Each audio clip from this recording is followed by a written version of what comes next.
سلام دوستان عزیز، اینجا تو FX اولین مجموعه‌ای که قراره تمام نیازهایی که شما در حوزه بازارهای مالی دارید رو در قالب چندین و چند پلتفرم برای شما برطرف کنه.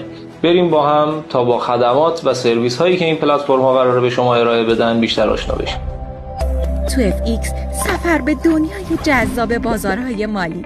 وبسایت تو FX اولین وبسایت مولتی سرویس بازارهای مالیه که در قالب 6 پلتفرم آموزشی و خدماتی تمام نیازهای شما در بازارهای مالی رو برطرف میکنه.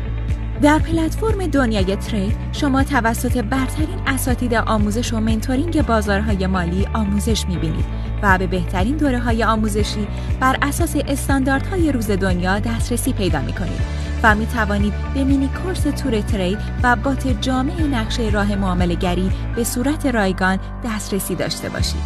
در پلتفرم سیگنال VIP دقیق ترین موقعیت های معاملاتی توسط بهترین مجموعه های سیگنال دنیا به شما ارائه میشه.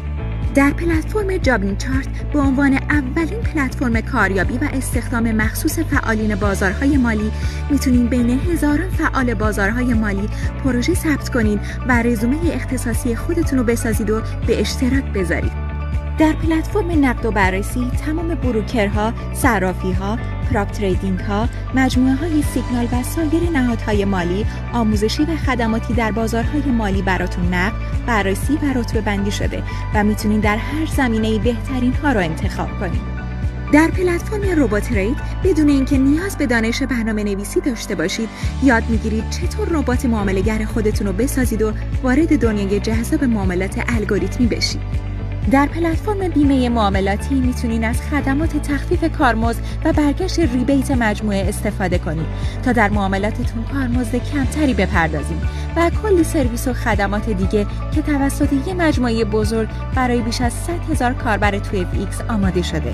مجموعه‌ای که داستانش از سال 1397 آغاز شد و تا رسیدن شما به آزادی مالی ادامه داره.